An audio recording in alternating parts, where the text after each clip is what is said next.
Queen Elizabeth says she wants Camilla, the Duchess of Cornwall, to be known as Queen Consort when Prince Charles becomes king. The British royal family has been through wars, scandals, abdications, and betrayals, but nothing could have prepared the palace for this. A bomb detonated outside palace gates as part of an apparently simple gesture to commemorate a devoted family member. And in the heart of it all, Camilla is enraged, humiliated, and seeking vengeance. It began with a title, not for a prince or duke, but for a youngster born without royal lineage. Arthur Matthews is the eldest son of Pippa Middleton, Kate's cherished younger sister. A young child who has grown up primarily outside of the spotlight, away from the tumult that frequently surrounds the crown. Nonetheless, in a move that surprised insiders and enraged Camilla, little Arthur was recently awarded a ceremonial title, one sanctioned by none other than Prince William himself. What's the twist? Camilla's grandson, Freddie Parker Bowles, was neglected. Completely. No title, no recognition. There is no future inside the royal structure. To Camilla, this was more than a snub. It was an act of war. Camilla allegedly raged when she found the choice had been taken without her knowledge. In her opinion, this wasn't about a child. It was about legacy. She had struggled for decades to bring her family into the royal fold, to be recognized not as the other woman, but as the queen. And now her grandson was officially snubbed in favor of the nephew of Kate Middleton, whom she had long regarded as her most serious danger. Camilla reportedly addressed Charles in private, seeking explanations. But the king, ever a pragmatic, remained mute, and the quiet spoke it all. Because this was more than simply biased, it was about the future, about who actually has power in the monarchy nowadays. The solution is becoming apparent by the day. Kate and William aren't just a picture-perfect pair beaming from their balcony. They are shrewd, calculating and discreetly rebuilding the monarchy in Diana's image. Loyal, disciplined, protecting the crown's emotional heritage. And Camilla, she's being pushed to the edge again. This is the story of a regal title that signified far more than it appeared. A tale of familial devotion, whispered vengeance, and a queen consort who discovered too late that her position in the firm was never truly safe, because the bloodline has already taken a stance on the crown's future. And this time, history will remember Middleton, not Parker Bowles. It was meant to be a modest honor. There will be no hoopla or public ceremony, only a quiet reference to loyalty, ancestry, and a long-awaited future. But within hours of the news, the walls of Clarence House shook, not with acclaim, but with the rage of one lady who felt completely deceived. Arthur Matthews, the eldest son of Pippa Middleton, and hedge fund heir James Matthews, was given a small but significant ceremonial title, Lord Arthur of Wescombe, a title seldom bestowed on children outside the line of succession. It was not a dukedom or a whole peerage, but in the monarchy's hidden language, it was a message. Camilla heard it loud and clear. According to royal sources, Prince William signed off on the title without consulting Queen Camilla or King Charles, as his customary. The decision has apparently been in the works for more than a year, with rumors circulating among William's closest advisors and the Middleton family. But the final permission arrived quickly, sealed and given by the heir to the throne. Camilla found out about it from the press, rather than the palace, as soon as the ink dried. One colleague described her reaction as pure disbelief, then rage. This wasn't just a surprise, the insider explained. It was a deliberate move, and Camilla knew it. Camilla was more concerned about who did not obtain a title than with Arthur receiving one. Her grandson, Freddie Parker Bowles, the son of Tom Parker Bowles, had been silently waiting in the wings for many years. Though not officially royal, Freddie's link to the queen consort made him a viable contender for the same type of honorary recognition Arthur had received. Yet, Nothing, not even a murmured mention. There are no emblems, patronage, or invitations to royal occasions other than family holidays. Camilla interpreted this as exclusion rather than carelessness. The exclusion was calculated and harsh. Camilla's assistant allegedly recalled the moment she received the press release as her face went pale. She did not blink for long seconds. Then she tossed the paper down and said, "They've crowned the wrong child." Within 24 hours, the story had gone viral in tabloids throughout the UK. Royal media, who had hitherto avoided discussing inner family issues, couldn't ignore the drama that was suddenly emanating from within royal walls. Headlines like "Title Given to Kate's Nephew, while Camilla's grandson gets snubbed" lit up newsstands. Public forums erupted with discussions. Was this motivated by favoritism, a royal insult, or something much more strategic? The anxiety behind closed doors was awful. Camilla allegedly contacted King Charles immediately, outraged that he had not stopped the action. But Charles, ever cautious and clearly aged from previous illnesses and obligations, offered no protest. Camilla perceived his silence as cowardice. Meanwhile, William stood steadfast. According to sources at Kensington Palace, William informed aides, "This isn't about blood. It's all about commitment, prudence, and trust." Arthur was reared in dignity. He understands what the crown represents. That matters. To the outside world, it may have appeared to be a minor gesture, a ceremonial acknowledgement to a kid born into luxury. But for those within the palace, it was a proclamation.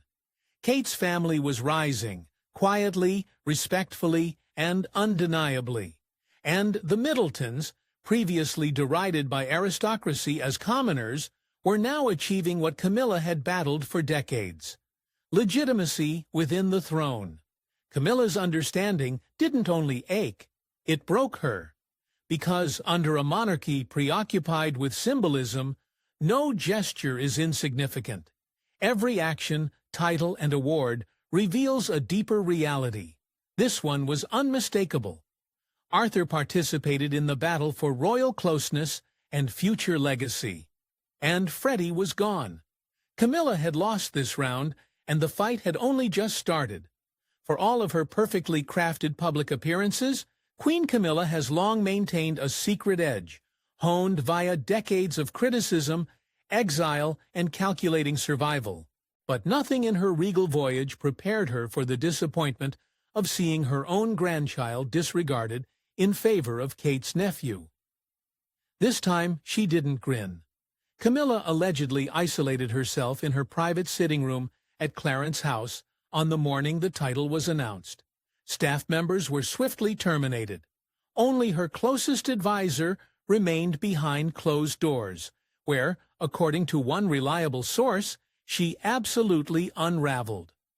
This wasn't just about a youngster getting a ceremonial nod. It was about what it represented.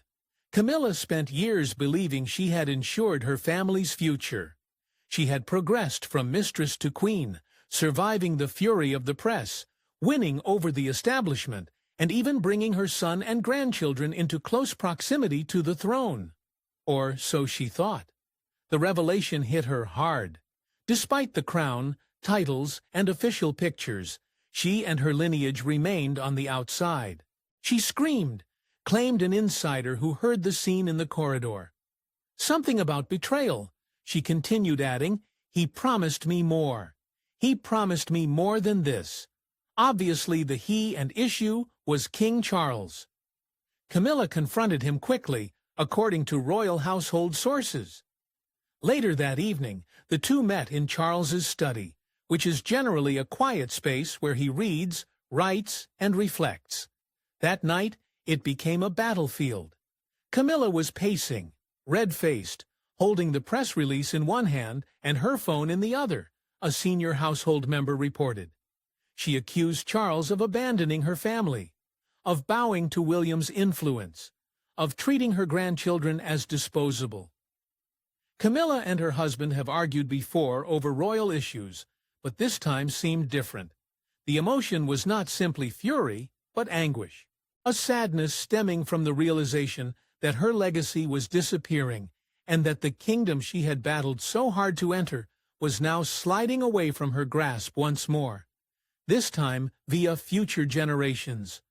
Charles, weakened by recent health issues and under increasing pressure to maintain a unified front, allegedly said little.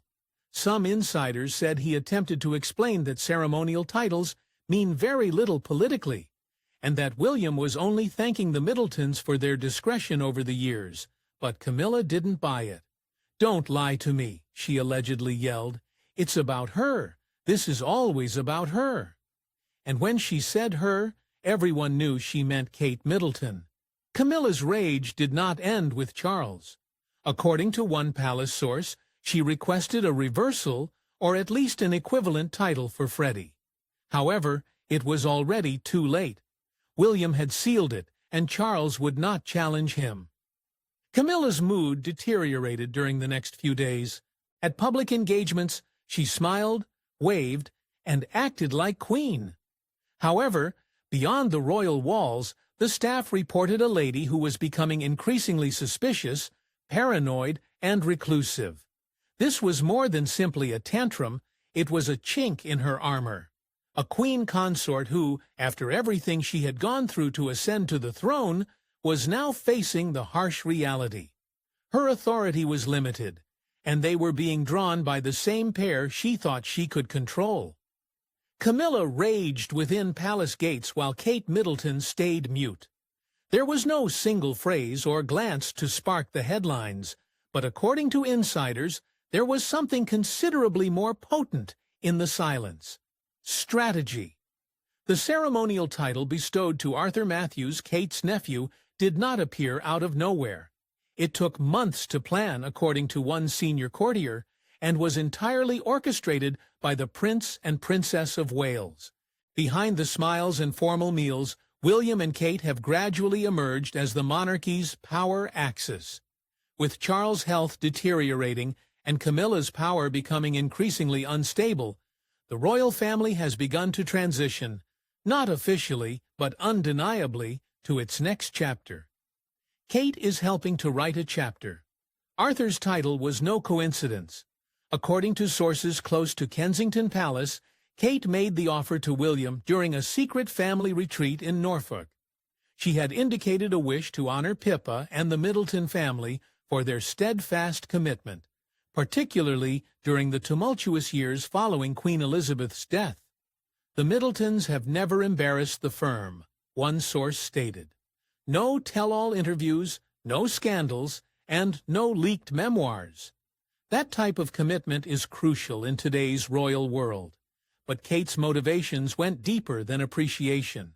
For years, Camilla had argued that her own family, notably her son, Tom Parker Bowles, and his children, ought to be elevated within the royal circle. She campaigned for visibility, inclusion, and prestige. And gradually, Charles gave in, a seat at some royal feasts here, and an invitation to trooping the color there. Camilla perceived little symbolic gestures as the start of something lasting, but Kate saw things differently. She did not regard the monarchy as a charitable institution. It was a heritage that had already been harmed by outsiders who used their proximity for selfish benefit. Meghan Markle, Prince Andrew, even Camilla herself. Kate realized the consequences of misplaced trust. When it came to her family, she was certain they would never betray the crown. So, when the opportunity arrived to offer a ceremonial title for little Arthur, via a discreet back channel through the Duchy of Cornwall, Kate seized it. William, protective of his wife and sincerely respectful of her judgment, gave the final approval.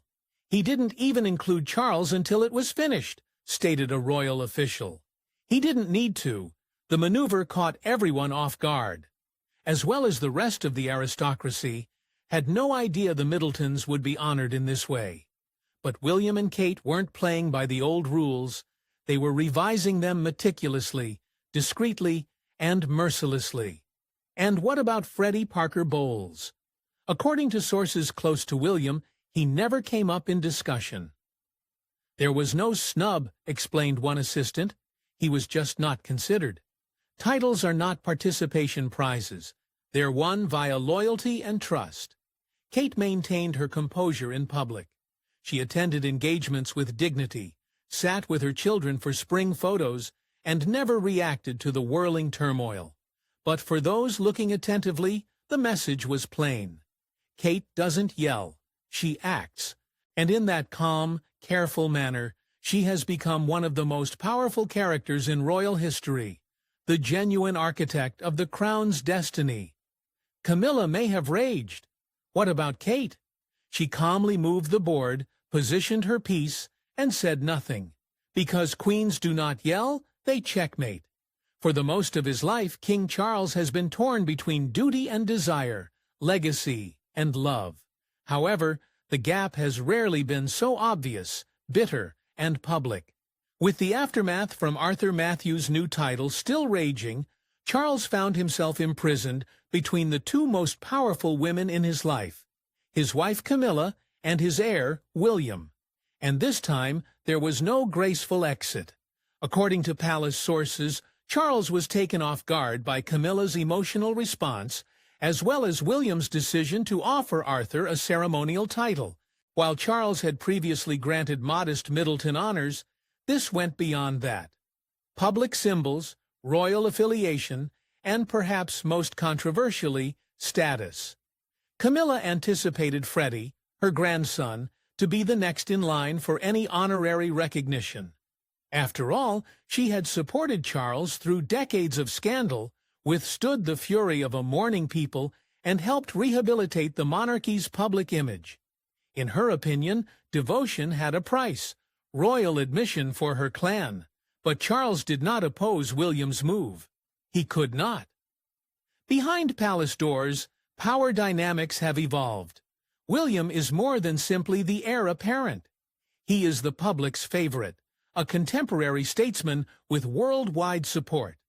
And Kate, with her unwavering elegance and Diana-like grace, has emerged as the genuine face of the monarchy's future.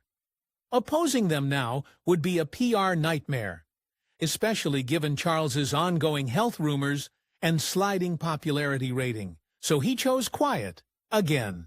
Camilla confronted him that night, a senior courtier admitted.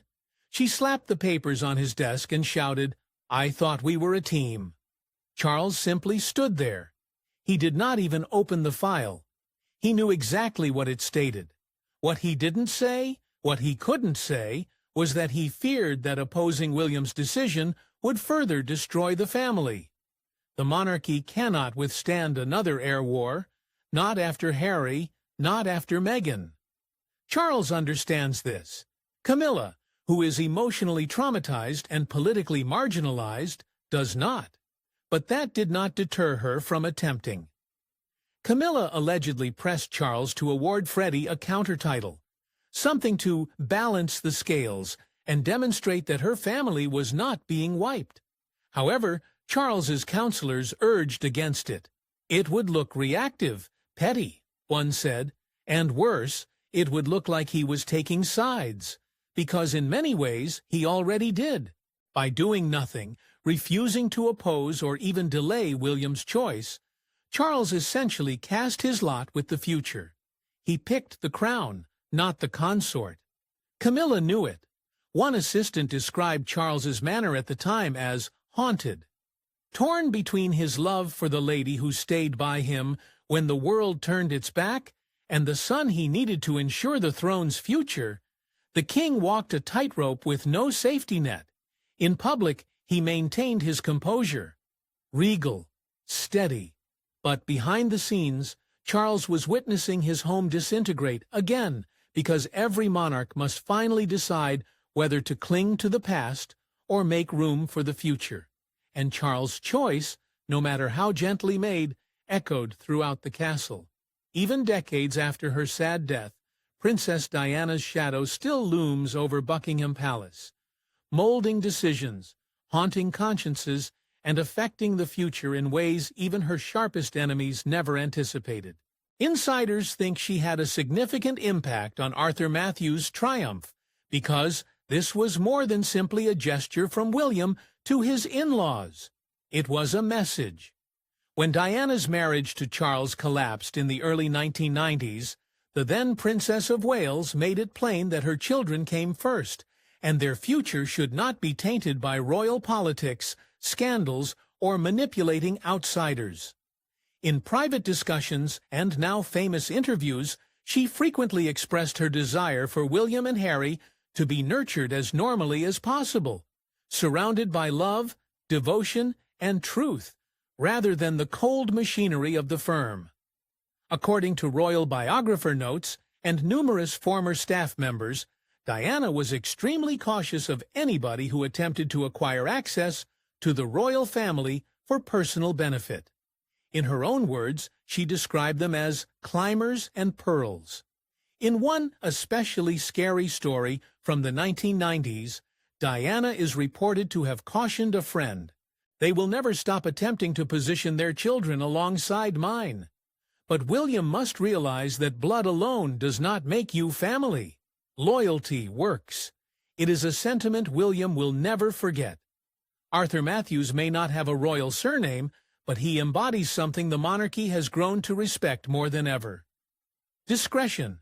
While others associated with the crown have published books, appeared on talk programs, or sold private tales, the Middletons have kept steadfastly mute even as they became the most public in-laws in contemporary royal history. They've supported Kate through controversy, sickness, and harsh public scrutiny. They've never exploited their connection to the throne for personal gain. And to William, who saw his own family's turbulence nearly ruin his youth, devotion is invaluable. William was not just praising Arthur's excellent behavior by bestowing a ceremonial title upon him. He was confirming his mother's goal of a crown based on principle rather than privilege, one founded on trust rather than titles. Above all, one that silently but forcefully rejects the powers that have harmed her the most, which leads us back to Camilla. To many inside the palace, her wrath over Freddie's exclusion is more than simply personal disappointment. It demonstrates that she never comprehended the larger current that runs through the monarchy today. While she fought her way to the crown via shrewd relationships and discreet pressure, William and Kate are constructing something new, something cleaner, something Diana would have recognized right away. The public is aware of this as well. After the title announcement, online forums were swamped with comments, many of which praised William's loyalty to Diana's values and Kate's graceful example of family unity. The victims, long derided as middle-class outsiders, are now hailed as foundations of the royal future: calm, private, principled. Camilla, on the other hand, is once again placed in the same role, the outsider attempting to force her way in. And Diana? Even though she is no longer alive, her voice may still be heard in the decisions her son makes. Through the principles Kate upholds, she has never met the royal children, yet she still protects them. The monarchy has changed, but it has not been forgotten. Camilla may wear the crown, she may stand by the king. However, when it comes to the monarchy's future, she no longer holds the pen. Arthur Matthews' ceremonial title was more than a mere royal footnote. It marked a turning point, a crystal-clear indication that the power dynamics inside Buckingham Palace have moved, not with noise, but with calm confidence. The crown's actual path is no longer determined by seniority or survival. It is led by heritage, loyalty, and a name that carries power even in silence: Diana. When Freddie Parker Bowles was overlooked, the message was brutally clear. Trophies are won, not owed. And despite Camilla's scheming and years of struggling for acceptance, she has risen to the highest level without entirely establishing her place in the royal trust. Diana's son's vision did not include her family, goals, or expectations. Meanwhile, Kate has established herself not just as the future queen consort, but also as a royal architect, transforming the House of Windsor with elegance and meticulous quiet. William may be the prince, but Kate has redefined what it means to defend the crown while respecting the past. And thanks to her, the Middletons have become part of royal history, not by force, but by faith. Camilla's rage will wane, but the harm has been done. The fissures are showing. Behind every grin and photo op, behind every expertly choreographed balcony wave, is a fact that the public has learned to accept. The crown may rest on many heads, but it belongs only to those selected by blood, duty, and honor. Arthur Matthews may be young, however. Acquiring that title elevated him above the level of a privileged youngster. He became a symbol of the monarchy's most important virtues in the future. And Camilla, she became a reminder of everything it has decided to leave behind. The royal bloodlines have spoken, and it didn't whisper. It shouted. Please let me know if you need the YouTube description, title optimization, thumbnail ideas, or anything else to complete this video package.